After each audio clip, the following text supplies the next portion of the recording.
Law comes and goes like a thief in the night. Here 1 minute, gone the next.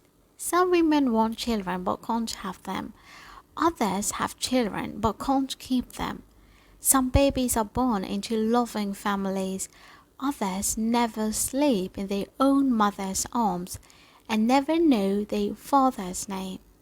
And in the end, which of them is lucky and which unlucky? Who can say?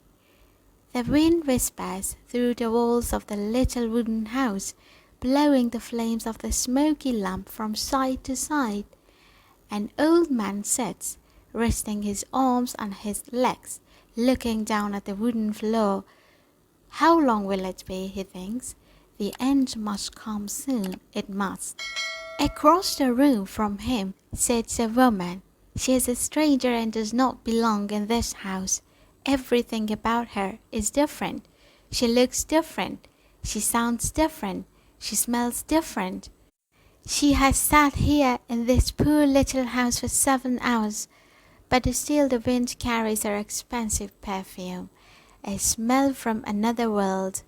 She and the old man are different in every way, but she too sits on an old wooden chair, looking down at the wooden floor. How long will it be, she thinks. The end must come soon, it must. Sometimes they hear a cry from the other room. Each time the old man feels that cry all through his body, a father feeling a child's pain. A louder scream brings both the old man and woman, a stranger, to their feet. They wait. Minutes later, an old woman comes through the door, holding a baby in a blanket. The blanket is new, brought by the woman, a stranger. She now takes the baby from the old woman, but she does not move the blanket to look at the baby's face. She is not interested in that. She leaves the house without even a goodbye to the old man. It is month before a baby is taken away in the night from a mother who is a child too young to be a mother. It is month before a father decides that he must look his daughter in the back room. He must do this because he loves his daughter, and she will never find a good husband if people know her dark secret. It is month before a child with long feet like his father and a curved eyebrow like his mother is taken away in the night. A child who will never see the long feet of his father or the curved eyebrow of his mother. It is morning on that day month before, and a young woman hundreds of miles away wakes up to find a little blood between her legs. Now her husband's family will decide that she can never have children, and her husband's mother will say once again that she is no good. She will say that a woman who cannot have children is no use to the family. Tears run down the young woman's face, and she wants to die because she does not want to give this news to her husband, who was hoping. What can he do? He has fought with his mother again and again, but now he has to agree at last. He has to say yes.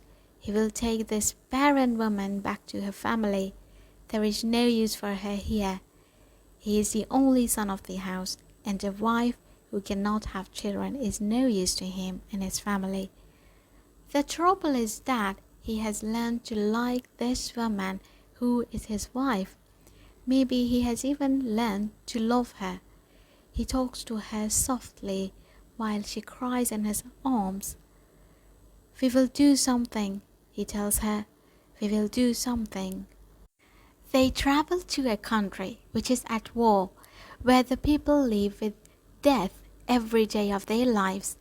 And for these people, a baby who is taken away from them is a baby who has escaped from the house of death. This is what the woman tells them. The woman, a stranger who smells of expensive perfume. Now she is in the place where she belongs, in a cool mother office with carpets on the floor and soft comfortable chairs. It will cost them money. The woman tells them, a small sum of money for this only son and his barren wife, but a very large sum of money for the old man and his wooden house. But he will not see that money. It is not for him. Months later, the only son and his barren wife have a small boy, a baby with long feet and a curved eyebrow. They are happy. There is a grandson in the house, and the family name will continue. The boy will eat well every day. He will have the love of a family around him. He will never be hungry. He will never know war. He will never have to live in fear and in pain, without friends, without hope, and without love. Years are gone, and a young married woman with a curved eyebrow cooks right in a pot over an open flame. She looks at her small daughter, who shakes her fat little feet at the sky, and like a dream that never ends, the woman sees the long feet of a child who will never know where they came from. The tears run slowly down her cheek, falling lost in the steaming pot of rice.